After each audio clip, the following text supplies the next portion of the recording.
நீ என்ன கணவன் மனைவியா அப்படின்னு சொல்லி ஒரு மிரட்டல் தொழில ஒரு காவலர் பேட்ரோல் காவலர் வந்து கேட்கும்போது அது வந்து தவறானது. அவர் பண்றது மாரல் பாலிசிங் அப்படிங்கிறதுனால அதுக்கு நான் பதில் அளிக்கல. இது அவர் பண்ணக்கூடாதுங்கிறது எனக்கு தெரியும். சட்டத்தை மீறிய எந்த ஒரு செயலுக்கும் நான் பதில் சொல்ல வேண்டிய அவசியம் இல்லை அப்படிங்கிறத நான் ஸ்ட்ராங்கா பேசினேன், வெளியில பேசினேன். சார் நீங்க முதல்ல ஹஸ்பண்ட் அண்ட் ஒய்ஃபான்னு ஏன் சார் கேட்டீங்க? நீங்க யாருன்னு கேக்குறேன் நான். ஃபர்ஸ்ட் யாரு நீங்க? ஹஸ்பண்ட் அண்ட் ஒய்ஃபான்னு ஏன் கேட்டீங்க? ஹஸ்பண்ட் அண்ட் ஒய்ஃபானா தனியா அங்க இருந்து பாக்கும்போது லவ்வர்ஸா இருப்பாங்க. எங்களை ஏன் சார் நீங்க ஹஸ்பண்ட் அண்ட் ஒய்ஃபான்னு கேக்குறீங்க? பீச்சுக்குள்ள நல்லா ஒண்ணே ஒன்னு புரிஞ்சுக்கோங்க. என்ன புரிஞ்சுக்கணும்? உங்களுக்கு என்ன தேவை இருக்கு? ரெண்டு பேர் உட்கார்ந்து இருக்காங்கன்னா வந்து ஹஸ்பண்ட் அண்ட் ஒய்ஃபான்னு ஏன் கேக்குறீங்க? முதல்ல யாருன்னு கேட்டேன். யாரெல்லாம் கேட்கல, ஹஸ்பண்ட் அண்ட் ஒய்ஃபா நீங்கன்னு கேக்குறீங்க. அவர் என்னோட கணவர் இல்லன்னு சொல்லியிருந்தேன் அப்படின்னா, இல்லன்னா அப்ப நீங்க யாரு? உங்களுக்கு என்ன இங்க வேலை? அப்ப நீங்க ஃப்ரெண்ட்ஸா? அப்போ உங்க ஐடி கார்டு காட்டுங்க. உங்க பேரண்ட்ஸுக்கு கால் பண்ணவா? உன் வீட்டில் இருக்கிறவங்களுக்கு கால் பண்ணவா? இதுதான் நடந்துட்டு இருக்கு சமூகத்துல. நான் அந்த கேள்வியை அந்த முதல் கேள்வியிலேயே நான் ஸ்டாப் பண்றேன். இல்ல நீங்க இந்த முதல் கேள்வியை நீங்க என்கிட்ட கேட்கக்கூடாதுன்னு நான் சொல்றேன். அதுல என்ன தப்பு இருக்கு? ரெண்டு பேர் தனியா உட்கார்ந்து இருந்தாங்கன்னா, உனக்கு நான் பாதுகாப்பு தரப்போறேன், என்ன பாதுகாப்புக்கு அச்சுறுத்தல் இருந்துச்சு, அப்படியே பாதுகாப்பு தரப்போறீங்கன்னா நான் என்ன கேட்குறேன், ஒரு பெண் வழக்கறிஞர்னு தெரிஞ்சு வக்கீலுக்கே இந்த நிலைமைனா, வக்கீலையே வந்து நீங்க மிரட்டுற தொனியில பேசி நீ வந்து இவன் கூட தானே உட்காந்துருந்த, இருட்டில் உட்காந்துருந்தேன்னு கேட்குறீங்க அப்படின்னா,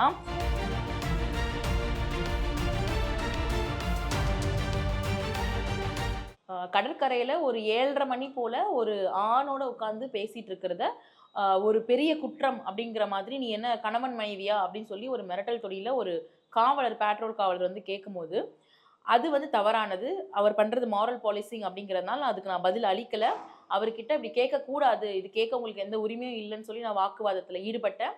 அதுக்கப்புறம் அவர் என்ன வந்து கேரக்டர் அசாசினேட் பண்ணி, நீங்க தான் இருட்டுக்குள்ள ஒருத்தரோட தனியா உட்காந்துருக்கீங்க அப்படிங்கிற மாதிரி எல்லாம் சொன்னாரு. ஸோ இதை எதிர்த்து நான் ஒரு பதிவு போட்டேன். இது அவர் பண்ணக்கூடாது, ஒரு வழக்கறிஞரா இது அவர் பண்ணக்கூடாதுங்கிறது எனக்கு தெரியும்.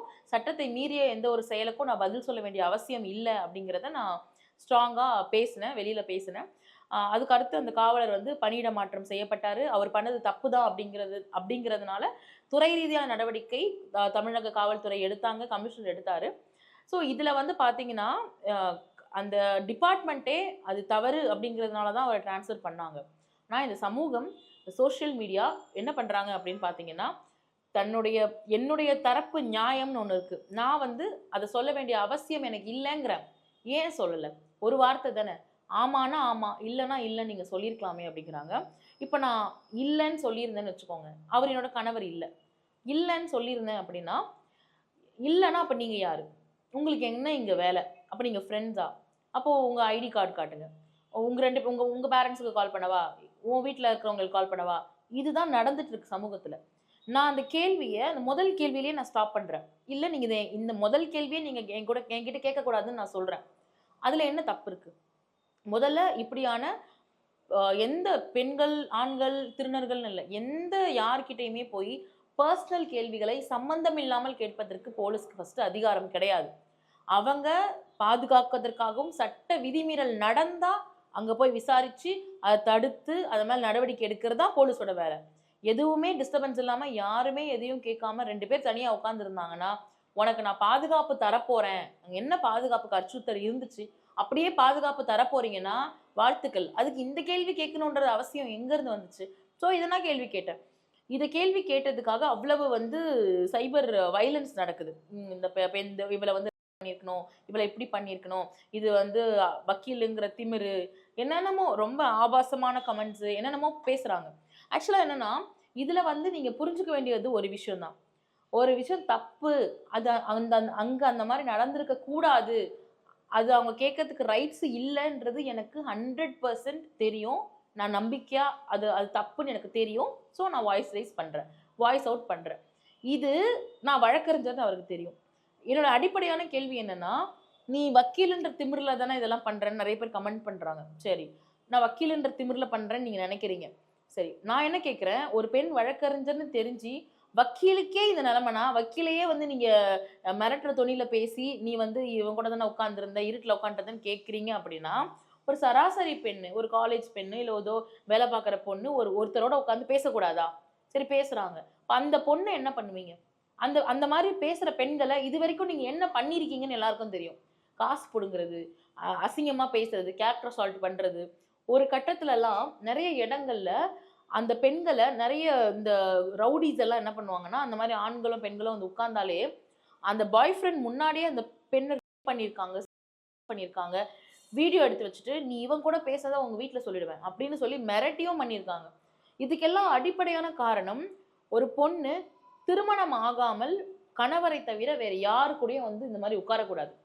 இதுதான் அடிப்படையான காரணம். இந்த ஆணாதிக்க மனநிலையோட விளைவாதான் அன்னைக்கு எனக்கு என்ன நடந்திருந்தாலும் இவங்களுக்கு அக்கறை கிடையாது.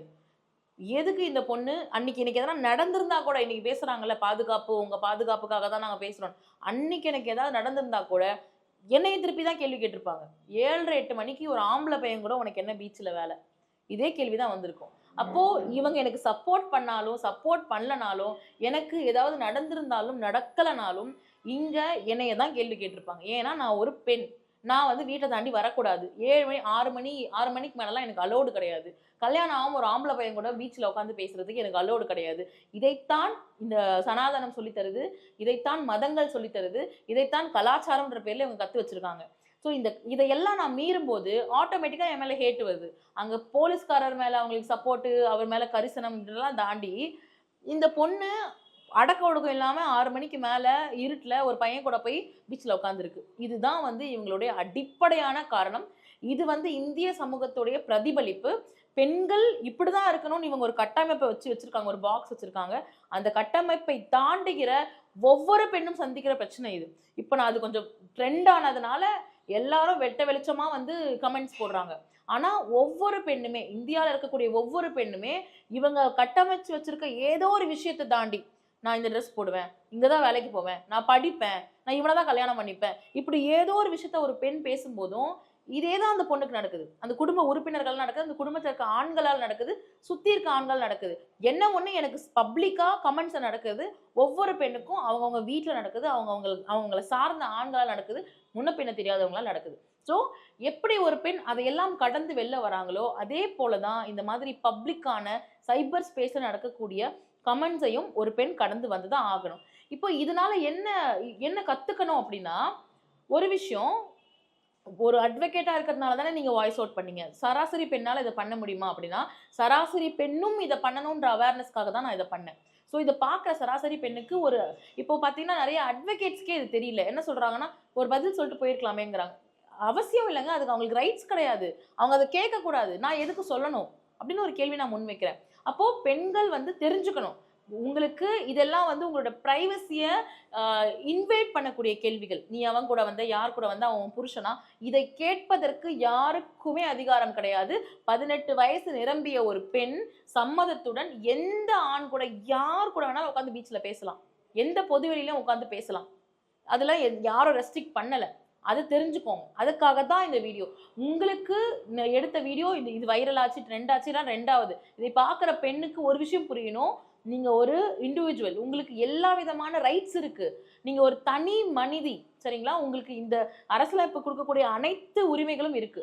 உங்களுக்கு நீங்க யார் கூட பேசணும், யார் கூட பழகணும், எப்படியெல்லாம் உங்களுக்கு வந்து உங்களோட சுதந்திரத்தை பயன்படுத்திக்கணும் அப்படிங்கிற சட்டம் சொல்லுதோ அப்படியெல்லாம் நீங்க வாழலாம். அதுக்கான ஒரு அவேர்னஸ் தான்.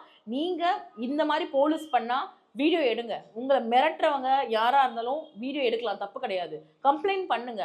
இப்போ இந்த சமூகமே வந்து ஒரு மெஜாரிட்டி ஆஃப் பீப்புள் வந்து எதிர்க்கிறாங்கன்னே கூட வச்சுக்கோங்க. ஆனா நியாயமா என்ன நடந்துச்சு, அந்த நியாயத்தை காவல்துறை ஏத்துக்குச்சு. ஜேசி வந்து கரெக்ட் தான், போலீஸ் அதை பண்ணியிருக்க கூடாதுன்னு சொல்றாரு, கமிஷனர் அவரை டிரான்ஸ்ஃபர் பண்றாரு, சட்டம் உங்க பக்கம் நிற்கும். ஒட்டுமொத்த சமூகமே உங்களுக்கு எதிராக நின்னா கூட நாம நம்புகிற சட்டம், நம்ம உரிமை, நம்மளுடைய அரசியலமைப்பு சட்டம் கொடுக்கக்கூடிய உரிமை அப்படிங்கிறது நம்மளை காப்பாற்றும், அவ்வளவுதான். ஸோ உங்களுக்காக நீங்க வாய்ஸ் அவுட் பண்ணுங்க, மற்றவங்களுக்காகவும் வாய்ஸ் அவுட் பண்ணுங்க. இது வந்து டாக்ஸிக் ஃபெமினிசம் பேசுறாங்க, ஃபெமினிசம்னா என்ன அப்படின்ற ஒரு டாபிக்கும் வருது. பெண்ணியம் அப்படிங்கிறது என்ன அப்படின்ற வரையறையை யார் முடிவு பண்ணணும்னா, பாதிக்கப்பட்ட இடங்கள் இருக்கக்கூடிய பெண்கள் தான் முடிவு பண்ணணும். ஒரு பெண் தான் பெண் என்பதால் எங்கெல்லாம் உரிமை மறுக்கப்படுதோ, எதையெல்லாம் பண்ணக்கூடாதுன்னு சொல்லப்படுறாளோ அங்கெல்லாம் அவ பெண்ணியம் பேசலாம். பெண்ணியம் பெண்களுக்காக மட்டும்தானா? அப்படியும் கிடையாது. பெண்ணியம் என்பது ஆணாதிக்கத்திற்கு எதிரானது. அப்ப ஆணாதிக்கத்தால யாரெல்லாம் பாதிக்கப்படுறாங்களோ அவர்கள் அனைவருக்காகவும் பெண்ணியம் பேசும். அவர்கள் யாரா வேணா இருக்கலாம். பெண்ணியம் ஆணுக்காகவும் பேசலாம். இப்போ உதாரணத்துக்கு ஆண்கள் தான் வந்து குடும்பத்தை பார்த்துக்கணும், ஆண்கள் தான் எல்லாத்தையும் சுமக்கணும், ஆண்கள் கடன் தொலை தாங்க முடியாம சாகுறாங்க. அப்போ ஆண்கள் எதுக்கு பொருளாதார பேர்டனை எடுத்துக்கணும்? பெண்கள் எடுங்க, நீங்களும் சம்பாதிங்க, நீங்களும் ஈக்குவல் ஷேர் பண்ணுங்க அப்படின்னு நம்ம பேசுறோம், ஒருத்தனுக்காக நிக்கிறோம்னா தட் இஸ் ஃபெமினிசம். இப்ப பெண்ணியம் என்பது பெண்ணுக்காக பேசக்கூடியதும் கிடையாது, ஆணாதிக்கத்திற்கு எதிராக பேசக்கூடியது பெண்ணியம். அதே போல திருநங்கைகளுக்காக இருக்காங்கன்னா, திருநர்கள் இருக்காங்கன்னா அவர்களோட உரிமைக்காக பேசுறது ஃபெமினிசம் தான். இப்போ ஃபெமினிசம் என்பது ஒரு பெண்களுக்காக பேசக்கூடியது அப்படிங்கிற கட்டமைப்பு இருந்தா தயவு செஞ்சு இதை மாத்திக்கோங்க. இந்த சமூகத்தில் இருக்கக்கூடிய ஆணாதிக்கத்திற்கு எதிரான ஒரு குரல் தான் பெண்ணியம். ஆணாதிக்கத்தால் யாரெல்லாம் பாதிக்கப்படுகிறார்களோ, ஆண்கள் இருக்கட்டும், பெண்கள் இருக்கட்டும், திருநர்கள் இருக்கட்டும், குழந்தைகள் இருக்கட்டும், யாரெல்லாம் இந்த ஆணாதிக்க சிஸ்டம்னால பாதிக்கப்படுறாங்களோ அவர்களுக்கு எதிராக குரல் இருப்பவர்கள் எல்லாருமே ஃபெமினிசம் தான். இதுல டாக்ஸிக் ஃபெமினிசம்லாம் ஒண்ணுமே கிடையாது. பெண்ணியம் பேசுறவங்க அதை உணர்ந்து இன்டர்செக்ஷனலாகவும் பேசணும், சாதியத்திற்கு எதிராக பேசணும், வர்க்கத்திற்கு எதிராக பேசணும், பாலின பேதங்களுக்கு எதிராக பேசணும், இப்படி எல்லா விஷயத்துக்காகவும் நாம இன்டர்செக்ஷனலா பேசணும். இது எல்லாமே சேர்ந்துதான் பெண்ணியம். அதாவது நம்ம சமூகத்துல எந்த ஒரு மாற்றம் வரும்போதும், எந்த ஒரு கேள்வி எழுப்பப்படும் போதும் பொது சமூகம் ஏத்துக்கிட்டதே கிடையாது. நீங்க யோசிச்சு பாருங்க, சமூகத்துல எவ்வளவு மாற்றங்கள் வந்திருக்கு, எவ்வளவு விஷயங்கள் மாறி இருக்கு. ஆனா இந்த மாற்றங்கள் நடக்கும் பொழுதெல்லாம் யாரோ ஒருத்தவங்க குரல் கொடுப்பாங்க. அந்த யாரோ ஒருத்தவங்க குரல் கொடுக்கும் போது ஒட்டுமொத்த சமூகமே அவங்களுக்கு எதிராக நிற்கும். நீ பேசுறது தப்பு, நீ பேசுறது சரியில்லை, நீ பேசுறது கலாச்சாரத்துக்கு எதிரானது. இங்க எந்த ஒரு மாற்றமோ ஈவன் எந்த ஒரு சட்டமோ கூட எல்லாரையும் திருப்திப்படுத்திட்டு வந்தது கிடையாது. இதுதான்டா சட்டம், இப்படிதான் நான் பேசுவேன், இப்படிதான் இருக்கும், இதுக்கு நீ அடாப்ட் பண்ணி தான் ஆகணும், இதுதான் நியாயம், இதுதான் நீதின்னு வந்து சட்டம் ஒன்று சொல்லும். This is fair, this is just அப்படின்னு சொல்லும். இன்னைக்கு பல சட்டங்களை மக்களால் அடாப்ட் பண்ணிக்கவே முடியல. இது உரிமைன்னு சொல்லி சட்டம் ஒரு விஷயத்த சொல்லுது, ஆனா மக்களால் அதை அடாப்ட் பண்ணிக்க முடியல. அதுக்காக மக்கள் ஒரு விஷயத்தை ஏத்துக்க மாட்டாங்கன்றதுக்காக ஒருத்தவங்களோட உரிமையை சட்டம் பறிக்காது. நீ ஏத்துக்கோ, ஏத்துக்காம போ, இவங்களுக்கு இந்த உரிமை இருக்கு, இவங்க இதை கேள்வி கேட்கலாம், இதை நான் அனுமதிக்கிறேன்னு சொல்லி சட்டம் உங்களுக்கு சட்ட பாதுகாப்பை கொடுக்குது. ஸோ சட்ட பாதுகாப்பு இருக்கும் பொழுது தைரியமா நீங்க எதை பத்தி வேணாலும் பேசலாம், எதை வேணாலும் கேள்விக்கு உட்படுத்தலாம். அதுக்கு இந்த சமூகம் நிக்குது நிக்கலன்னா சொல்ல முடியாது. எந்த மாதிரி சமூகத்துல நம்ம இருந்தோம், எந்த மாதிரி சமூகத்துல இருக்கோம், மோஸ்ட் ஆஃப் த விஷயங்கள்ல சென்சிட்டிவிட்டி கிடையாது, அறிவு கிடையாது. இப்போ சமூகம் எதையெல்லாம் அங்கீகரிக்குதோ அதுதான் சரின்னுலாம் சொல்ல முடியாது. சமூகம் என்னைக்குமே பெண்ணுடைய உரிமையை அங்கீகரிச்சதே கிடையாது. நீ வந்து நான் சுடிதார் போடுவேன், துப்பட்டா போட மாட்டேன்னு சொன்னும் போது துப்பட்டா போடாத பொண்ணே கிடையாதுன்னு காலங்காலங்களமா ஒட்டுமொத்த சமூகம் எதிர்த்துச்சு. ஆனா ஏதோ ஒரு பொண்ணு இப்படிதான்டா ட்ரெஸ் பண்ணுவேன் அப்படின்னு பண்ணிட்டே இருந்தா இப்போ உங்களுக்கு வேற வழி கிடையாது, அக்செப்ட் பண்ணிக்கிட்டீங்க. துப்பட்டா போடாம ஒரு பொண்ணு போனா உன்னால ஒன்றும் சொல்ல முடியாது. அப்படிதான் நீங்க வந்து எந்த ஒரு மாற்றமா இருந்தாலும் ஒரே நேரத்துல ஒரே இரவுல இன்னைக்கு பெண்களுக்கான எந்த ஒரு உரிமையோ எந்த ஒரு மாற்றம் வந்தது கிடையாது.